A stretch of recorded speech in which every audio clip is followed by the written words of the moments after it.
Assalamualaikum warahmatullahi wabarakatuh. Selamat pagi teman-teman. Bagaimana kabarnya hari ini? Alhamdulillah, aku cerdas, aku santun, aku tangguh. Alhamdulillah, hari ini bertemu Ustazah lagi dalam pembelajaran tema 3, subtema 1, muatan pelajaran pendidikan Pancasila dan kewarganegaraan.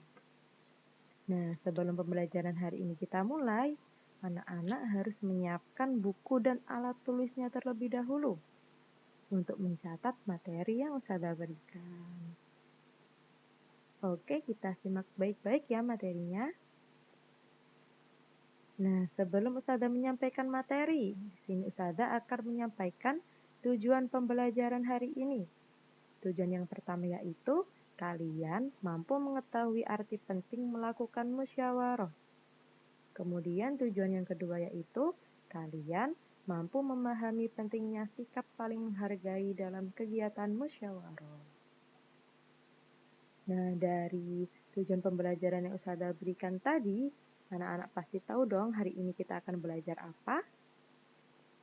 Oke, pintar. Hari ini kita akan belajar materi musyawarah.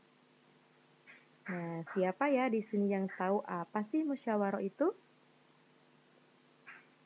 Oke, jadi musyawarah itu berasal dari bahasa Arab, yaitu syawarah, yang artinya berunding atau rembukan atau mengajukan sesuatu. Nah, jadi musyawarah adalah suatu kegiatan membicarakan, membahas, memecahkan masalah, mengambil keputusan secara bersama-sama dengan tujuan untuk mencapai kesepakatan.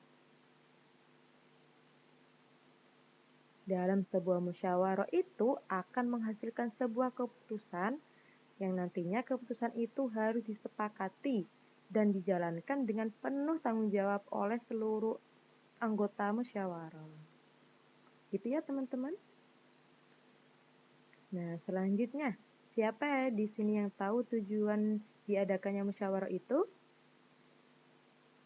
Oke, jadi tujuan diadakannya musyawarah itu untuk menyelesaikan suatu permasalahan atau persoalan yang sedang dihadapi.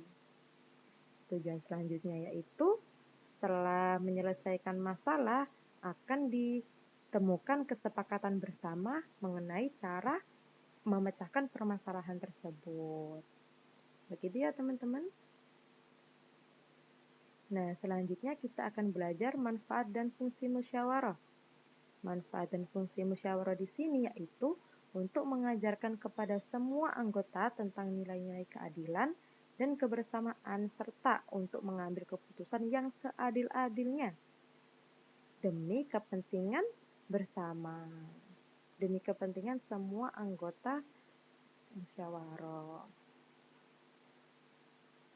Selanjutnya, kapan sih dilaksanakannya musyawarah itu? Oke, diadakannya musyawarah itu ketika ingin mengambil keputusan yang harus didiskusikan secara bersama. Kemudian yang kedua yaitu diadakannya musyawarah ketika menemui suatu permasalahan yang tidak mampu kita pecahkan sendiri secara langsung.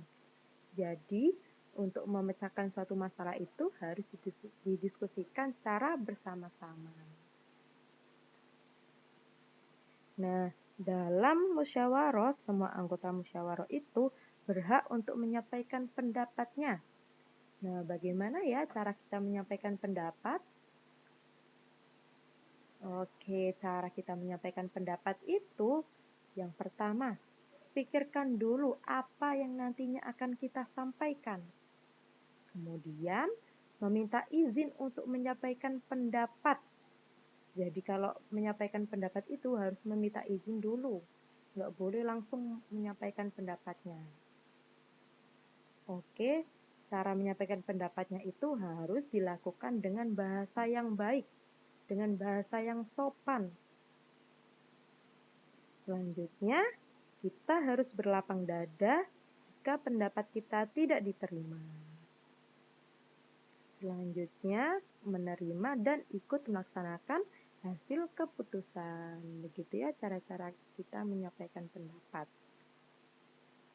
Oke, selanjutnya kita belajar ciri-ciri musyawarah. Ciri-ciri musyawarah yang pertama yaitu dilakukan berdasarkan kepentingan bersama.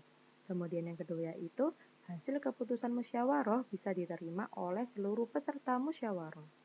Kemudian yang ketiga yaitu pendapat yang diusulkan peserta mudah untuk dipahami oleh semua peserta musyawarah. Selanjutnya yang terakhir yaitu mengutamakan kepentingan bersama. Jadi tidak boleh mengutamakan kepentingan pribadi ya. Oke, selanjutnya sikap yang harus diperhatikan ketika musyawarah. Nah, ketika musyawarah itu kita harus mengajukan pendapat kita dengan sopan. Kemudian menerima hasil musyawarah. Menerima hasil musyawarah meskipun hasil musyawarah itu tidak seperti pendapat yang kita sampaikan, tapi kita harus menerimanya. Begitu ya teman-teman. Kemudian sikap yang ketiga yaitu melaksanakan hasil keputusan bersama. Kemudian menghargai pendapat orang lain, tidak meninggalkan tempat sebelum musyawarah itu selesai. Kemudian mematuhi peraturan yang ada dalam musyawarah. Oke, terima kasih. Sekian materi dari Ustazah. Semoga yang kita dapatkan hari ini bisa bermanfaat di kemudian hari. Ustazah cukupkan.